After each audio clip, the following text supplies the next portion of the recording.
On va rester dans le ciel avec des engins qui passent au-dessus des nuages. Je veux parler des avions de chasse, vous l'ignorez peut-être, mais notre région abrite l'un des plus importants musées consacrés à ces engins fascinants. Un musée qui est installé à Montélimar, où des passionnés se relaient depuis 30 ans pour élargir une collection déjà impressionnante de 66 avions.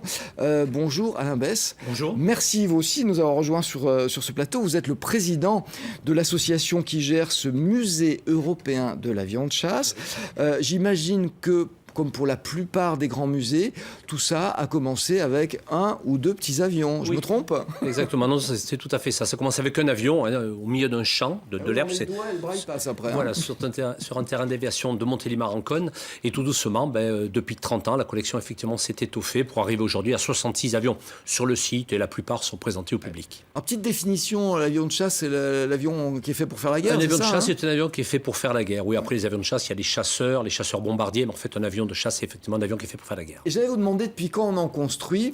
Mais en fait, depuis que les avions existent, on s'en sert pour faire la guerre. Depuis le début, voilà, exactement. Les premiers avions sont apparus, et puis la guerre 14-18 est arrivée pratiquement tout de suite.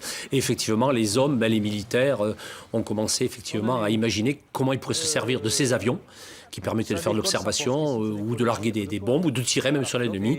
Et c'est comme ça que les avions de chasse sont nés. Alors on est en train de les voir, vos avions oui. là qui sont magnifiques. Le plus ancien, je crois, il date de 1932. 1932, oui, c'est un Potez 36. C'est un avion qui est né pendant l'aviation populaire, donc avant la Seconde Guerre mondiale, effectivement. Et cet avion, nous l'avons récupéré. Enfin, il avait été accidenté, ce qui l'a sauvé, parce que les Allemands récupéraient tous les avions justement pour que la France n'ait pas d'aviation. Il a été récupéré, il était caché dans une grange, démonté grâce à cet accident, et il a été sauvé. Et donc nous, après maintes péripéties, puisqu'il a eu plusieurs propriétaires, il appartenait à moi. Alors là, non, là on voit un DC-3, le gros avion ligne rouge, qui est aussi un avion historique, puisqu'il a fait partie des avions du général Montgomery pendant la guerre. Mais cet avion a 10 ans de plus, puisqu'il a été fabriqué en 1942. Mais il a participé à la Deuxième Guerre mondiale. Alors le Potez 36, il est classé monument historique. Il est classé monument historique, oui. Je dis toujours pour rigoler au même titre que le château de Versailles. C'est pas tout à fait pareil. Mais la particularité d'avion classé monument historique, c'est qu'il a le droit de voler. Alors on prend le risque effectivement, mais par contre, le monument historique dit qu'il doit être restauré selon des normes, et cet avion volera quand même, il faut savoir, lorsqu'il volera dans quelques années, parce que c'est très très long, avec à peu près 80% de pièces d'origine. Ah oui, vous prenez un risque, si vous êtes bon mécano, vous ne prenez pas tellement de risques en fait. On ne prend pas de risque. De toute façon, dès qu'un avion décolle, on prend un risque. Oui, voilà, exactement. De toute façon, dès qu'on bouge, effectivement, on prend un risque. Où est-ce que vous les trouvez, ces avions ? Alors les avions, on les trouve, c'est très très compliqué, ça vient un petit peu partout. Pas dans les greniers hein.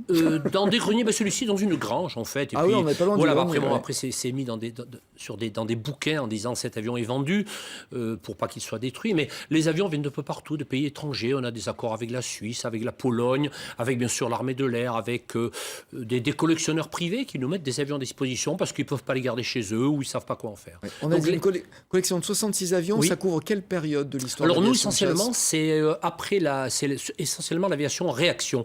Donc après le début de l'aviation réaction a coïncidé un petit peu avec la fin de la Deuxième Guerre mondiale. Mais on a quand même donc le DC-3, j'ai dit, qui est un avion à hélice, qu'on a vu, un bimoteur, qui date de 1942, et puis le Potez 36 aussi, qui date un peu d'avant. Mais enfin, nous, essentiellement, ce sont des avions à réaction, chasseurs à réaction. Et votre trésor, ça fait 25 ans, je crois que vous l'avez. Oui. C'est un OV-10 Bronco, on va le voir. C'est un avion américain qui a servi à faire la guerre du Vietnam, tout à fait, ça qui a commencé disons, sa carrière opérationnelle pendant la guerre du Vietnam et qui l'a fini un petit peu pendant la première guerre du Golfe en 1991. Cet avion a été construit par un constructeur un petit peu North American qui ensuite a été racheté par Rockwell et Boeing, mais cet avion porte le nom de Bronco, d'un cheval. Et il faut savoir qu'il y a un deuxième avion construit par le même constructeur qui était le P-51 Mustang, et cet avion donc a servi un petit peu à protéger les bombardiers qui venaient bombarder l'Allemagne pendant la guerre mondiale. Donc c'est nom de chevaux, et c'est vrai que c'est très très rare. Cet avion a servi effectivement à faire de la lutte anti-guérilla.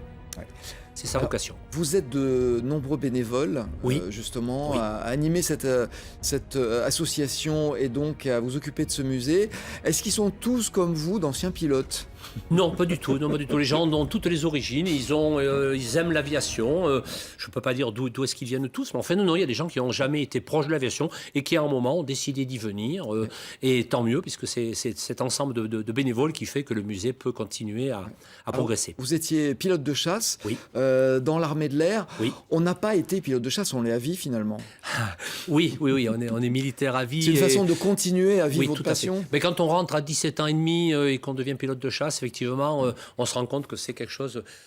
ça compte toute notre vie, et quand on parle avec des anciens, encore plus anciens que moi j'ai quand même quitté l'armée en 88, on reste imbibé de cette passion et de cette vie, c'est évident.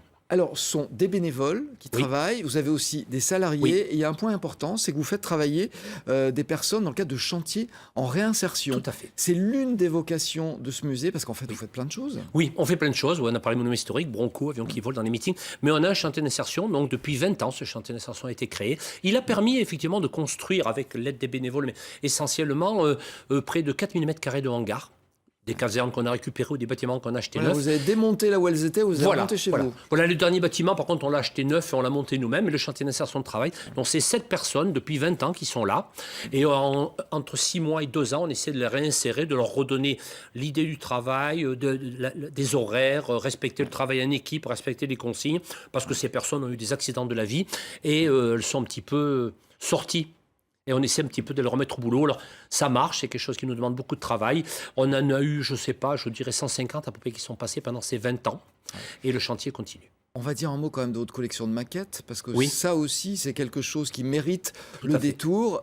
Ça, c'en est une. C'est une maquette géante, ça. Qui nous a été donnée par les établissements d'assaut, puisque dans les salons comme Farnborough, Dubaï, le Bourget et autres, il faut présenter donc des avions, et ce sont des maquettes, il y a les vrais, mais aussi des maquettes. Et quand les avions n'est plus vendus ou retirés du catalogue, il est stocké dans une caisse. Nous, on a eu la chance que Dassault nous en mette à disposition. Voilà, c'est pas des petites maquettes du commerce, là. Là, on est dans, dans la grosse maquette d'infinie précision. 2 mètres, des maquettes qui sont surtout uniques. Hein. Il n'y a qu'un exemplaire qui a été construit.